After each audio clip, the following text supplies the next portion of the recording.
নমস্কাৰ আপোনালোক সকলোকে মোৰ ইউটিউব চেনেল আসাম এক্সাম কৰ্ণাৰলৈ স্বাগতম জনাইছোঁ। শৰ্মাত অনলাইনৰ যি কাৰ্যসূচী আছিল বা টাইমলাইন আছিলে সেই টাইমলাইনখিনি পাব্লিছ কৰা হৈছে। কেতিয়া আপোনালোকে অনলাইন যোগে কলেজ চুজ কৰিব পাৰিব বা কেতিয়া আপোনালোকে কাৰেকশ্যন কৰিব পাৰিব, কেতিয়া কলেজ চুজ কৰি আপোনালোকে পঢ়িব পাৰিব, সকলো বিৱৰি এখন নটিফিকেশ্যন জাৰি কৰা হৈছে। সেই নটিফিকেশ্যন মই আপোনালোকক সকলো জনাম পইণ্ট ৱাইজ এককৈ আপোনালোকে চাই যাব প্ৰথমৰ পৰা শেষলৈকে। এডমিশ্যন 1ৰ কাৰণে প্ৰথমত 1 পইণ্টত উল্লেখ কৰিছে তেওঁলোকে এডমিশ্যনৰ কথা, কেনেকৈ এডমিশ্যন কৰিব বা কি কথা সকলো উল্লেখ কৰিছে। 2 নম্বৰ পইণ্টটো দিছে আপোনালোকৰ মেইন পইণ্টটো, যিটো আপোনালোকে হয়তো সকলোৰে মনত আছে, সেইটো হৈছে কেইখন কলেজ বা ইউনিভাৰ্চিটি আপোনালোকে চুজ কৰিব পাৰিব। মুঠতে আপোনালোকে 6খন ইউনিভাৰ্চিটি চুজ কৰিব পাৰিব প্ৰগ্ৰেম চিলেকশ্যনৰ ক্ষেত্ৰত, অৰ্থাৎ আপোনালোকে 6খন কলেজ বা 6খন ইউনিভাৰ্চিটি চুজ কৰিব পাৰিব।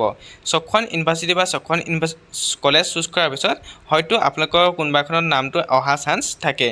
সেই 6খন ইউনিভাৰ্চিটি কোনোবা 6খনতো হয়তো আপোনাৰ নামটো আহিব পাৰে। তেতিয়া আপুনি যি মন যায়, যিখনত মন যায় সেইখনতে আপুনি এডমিশ্যন ল'ব পাৰিব। মনত ৰাখিব আপুনি টোটেল 6খন কলেজ চুজ কৰিব পাৰিব, গতিকে আপুনি কলেজ 6খন বা ইউনিভাৰ্চিটি 6খন চুজ কৰিব।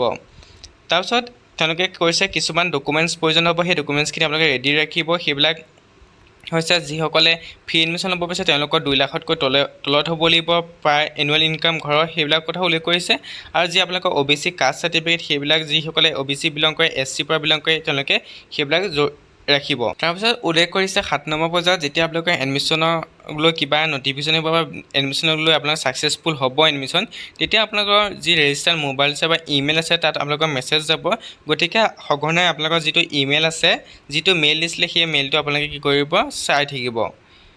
আৰু কিছুমান কথা উল্লেখ কৰিছে যিখিনি আপোনালোকৰ ইমান প্ৰয়োজন নাই, তথাপিও আপোনালোকে যে পঢ়িব বিচাৰে ভিডিঅ'টো পজ কৰি পঢ়ি যাব পাৰিব। তাৰপিছত মেইন কথাটো হ'ল আপোনালোকৰ এইটো যে আপোনালোকৰ কেতিয়াৰ পৰা আৰম্ভ হ'ব প্ৰগ্ৰেম চিলেকশ্যন। এইটো নন CUT মানে আছে যিসকলে HSৰ মাৰ্কৰ ওপৰত ভিত্তি কৰি এডমিশ্যন ল'ব FY UGPত আৰু FY IMPত, তেওঁলোকৰ কাৰণে উল্লেখ কৰিছে 27 মে'ৰ পৰা 2 জুনৰ ভিতৰত প্ৰগ্ৰেম চিলেকশ্যন, অৰ্থাৎ আপোনালোকে কলেজ চুজ কৰিব লাগিব। 3 পৰা 4 জুনৰ ভিতৰত কাৰেকশ্যন উইণ্ড', অৰ্থাৎ আপোনালোকৰ যদি কিবা ভুল হৈছিলে আপোনালোকে শুধৰণি কৰিব পাৰিব। 5 জুনৰ পৰা 9 জুনৰ ভিতৰত একাডেমিক স্ক্ৰিনিং বা হায়াৰ এডুকেশ্যন, অৰ্থাৎ আপোনালোকে কলেজবিলাকে স্ক্ৰিনিং কৰিব। 10 জুনত প্ৰকাশ পাব ফাৰ্ষ্ট মেৰিট লিষ্ট। তাৰপিছত 11 পৰা 12 জুনৰ ভিতৰত হ'ব ফাৰ্ষ্ট মেৰিট লিষ্টৰ ওপৰত ভিত্তি কৰি এডমিশ্যন দিয়া হ'ব।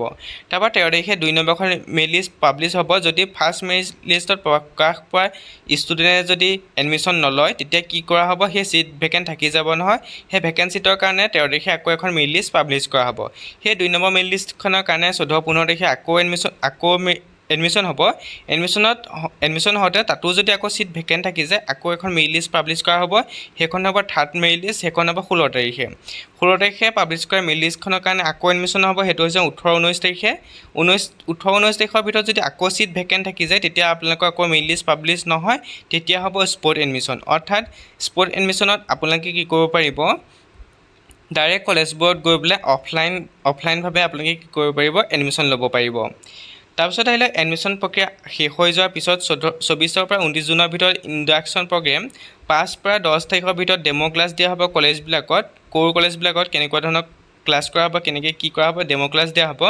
12 পৰা 14 আগষ্টৰ ভিতৰত আপোনালোকৰ পেপাৰ চিলেকশ্যন কৰিব লাগিব, অৰ্থাৎ যিটো মেজৰ হিচাপে লৈ পঢ়িব বা আপোনালোকে EEC বা SEC AECC এইবিলাক আপোনালোকে চুজ কৰিব লাগিব শৰ্মাৰ পৰ্টেলত। সেইটো হ'ব 12 পৰা 14 আগষ্টৰ ভিতৰত।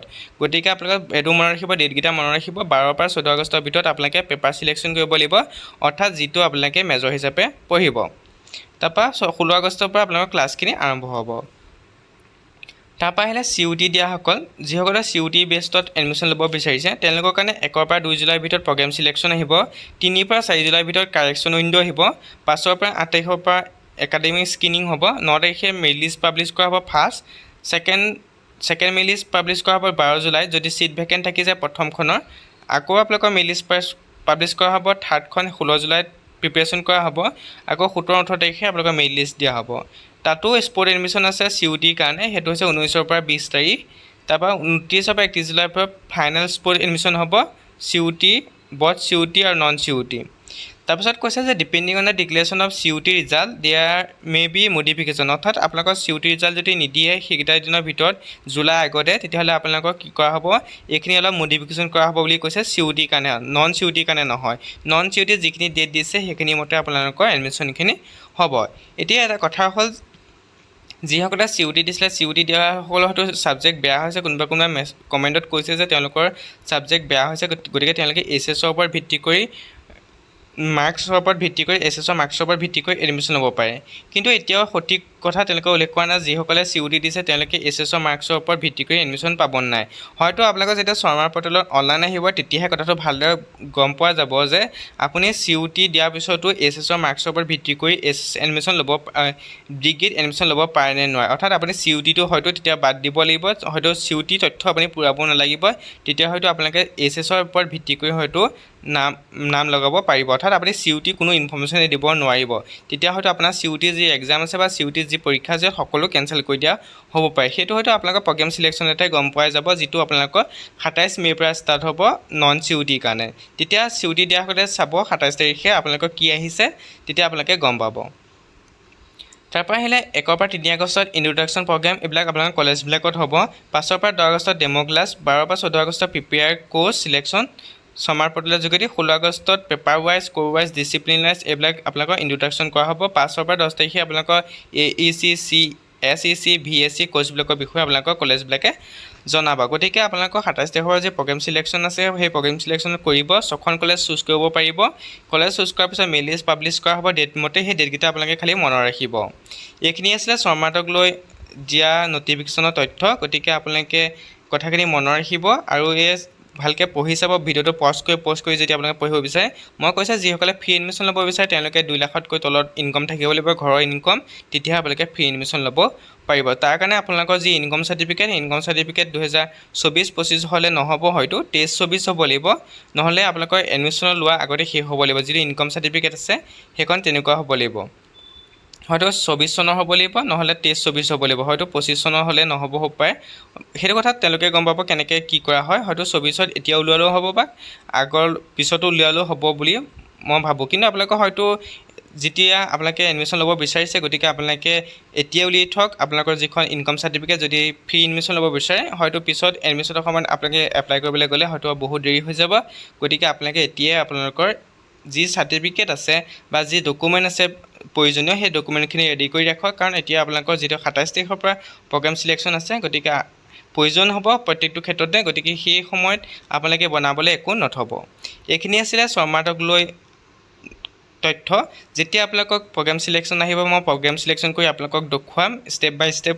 ইতিমধ্যে মই প্ৰফাইল ক্ৰিয়েশ্যন কৰি আপোনালোকক দেখুৱালে, তাৰপিছত আপোনালোকক মই প্ৰগ্ৰেম চিলেকশ্যন কেনেকৈ কৰা হয় সেই বিষয়ে আপোনালোকক মই জনাই দিম। যদি ভিডিঅ'টো চাই উপকৃত হ'ল, লাইক কমেণ্ট শ্বেয়াৰ কৰিব, লগতে চেনেলটো ছাবস্ক্ৰাইব কৰি দিব। Thank U.